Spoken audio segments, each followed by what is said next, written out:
में किसी के ताकत से हम कमज़ोर ताकत नहीं है।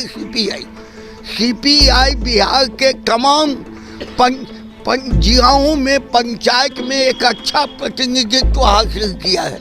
इसलिए हम भी दावा करें, लेकिन दावा होना चाहिए सही धरातल पर, और आगे की बड़ी पार्टी है। इसीलिए तो वो कह रही है कि सत्यनारायण भगवान का प्रसाद है क्या जो बांटते चले। अच्छा, एक बात कही है, मान लीजिए किसी आदमी की इच्छा हो जाए कि उसको मतलब मत नगण्य है और कहे कि हमको आप दे दीजिए, तो यह तो महागठबंधन के लिए उचित नहीं होगा, किसी के लिए भी, किसी दल के लिए उचित नहीं होगा। इसलिए हमारी पार्टी की समझ है कि हम सब मिल के एक साथ चुनाव लड़ें। तो कुल मिलाकर ये कहा जा सकता है कि 2 से ज़्यादा सीटों पर आपकी पेशकश की जाएगी। हाँ, जरूर। शीर्ष नेतृत्व बिहार विधान परिषद के 24 सीटों पर चुनाव होने हैं। महागठबंधन की तरफ से तमाम पार्टियां अपनी कमर कस रही है। राजद की तरफ से 9 सीटों पर तैयारी है, वहीं कांग्रेस जो है वो 7 सीटों की मांग कर रही है। हमारे साथ राम नरेश पांडे जी हैं, सीपीआई के कद्दावर नेता, प्रदेश सचिव हैं। कितने सीटों पर सीपीआई की इस बार दावेदारी रहेगी? सीपीआई, आप जान लीजिए कि 2 सीट पर हम पहले से पूर्व में एमएलसी के रूप में निकाय चुनाव में जीते हुए हैं, भागलपुर और बेगूसराय, और नए सीट पर हमारे अच्छे जनप्रतिनिधि जीते हैं।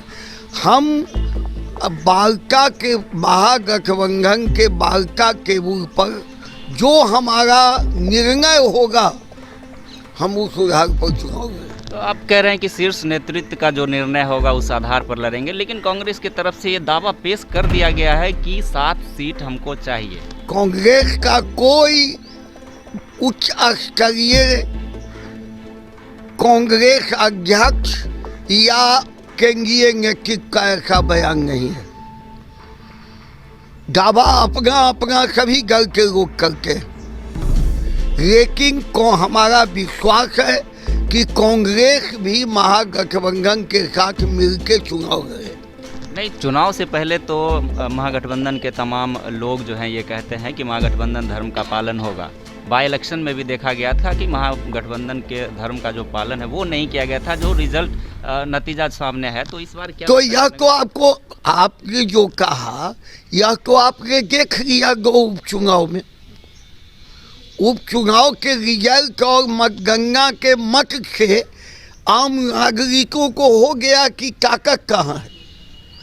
इसलिए महागठबंधन पुनः कोई गलती, हमारे घटक गलती को नहीं दोहरावें और एक साथ मिलकर चुनाव लड़ें, यह सीपीआई की अपील है।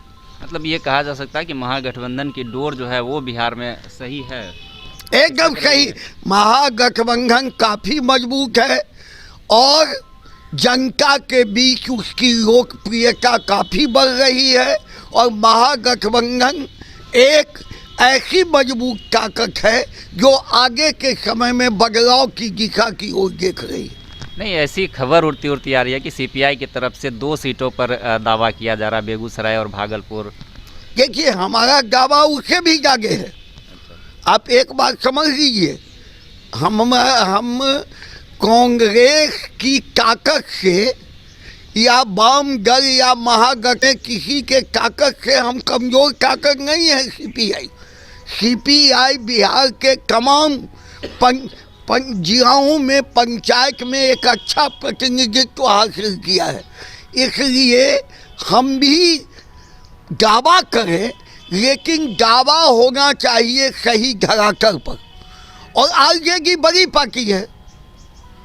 इसीलिए तो वो कह रही है कि सत्यनारायण भगवान का प्रसाद है क्या जो बांटते चले। अच्छा, एक बात कही है, मान लीजिए किसी आदमी की इच्छा हो जाए कि उसको मतलब मत नगण्य है और कहे कि हमको आप दे दीजिए, तो यह तो महागठबंधन के लिए उचित नहीं होगा, किसी के लिए भी, किसी दल के लिए उचित नहीं होगा। इसलिए हमारी पार्टी की समझ है कि हम सब मिल के एक साथ चुनाव लड़ेंगे। तो कुल मिलाकर ये कहा जा सकता है कि 2 से ज़्यादा सीटों पर आपकी पेशकश की जाएगी। हाँ, अब जरूर। शीर्ष नेतृत्व जो इसका फैसला जरूर जरूर ये हम पार्टी का निर्णय है कि हम गठबंधन के साथ चुनाव लड़ेंगे, अकेला नहीं लड़ेंगे। और महागठबंधन को हम आर्गूमेंट करेंगे कि हमारा दावा क्यों बनता है, और दूसरे राजनीतिक दल भी अपना दावा इसी हिसाब से पेश करेंगे कि हमारा दावा नंबर 1 कैसे मजबूत है। इसलिए हम लोग टेबल पर बैठ के इस बात का निर्णय करेंगे और महागठबंधन एक साथ 24 सीटों का प्रेस वार्ता करके निर्णय लेके ऐलान करेगा। और हम इस बार बिहार के अंदर दिखाएंगे कि निकाय चुनाव में महागठबंधन अपार बहुमत 2 तिहाई बहुमत सीटों पर जीतेगा। तो ये थे हमारे साथ राम नरेश पांडे, प्रदेश सचिव हैं ये, और इनका जो कहना है विधान परिषद के चुनाव को लेकर 24 सीटों पर जो होने वाले हैं कि शीर्ष नेतृत्व जो फैसला लेगी हम उसका सम्मानपूर्वक पालन करेंगे। हालांकि कांग्रेस के तरफ से और आरजेडी के तरफ से भी सीटों के लिए उम्मीदवारी की जो है वो तैयारी शुरू हो चुकी है और सीपीआई की तरफ से भी शुरू हो चुकी है। तो शीर्ष नेतृत्व का फैसला क्या आता है, ये तस्वीरें निकल कर सामने आना अभी बाकी है। बने रहे रिपब्लिकन न्यूज़ पर। अभी के लिए फिलहाल इतना ही। नमस्कार। रिपब्लिकन न्यूज से जुड़ने के लिए सब्सक्राइब बटन दबाकर चैनल को सब्सक्राइब करें। नोटिफिकेशन प्राप्त करने के लिए यहाँ बेल को दबाएं। वीडियो अच्छा लगे तो लाइक करें और दोस्तों के साथ शेयर करना ना भूलें।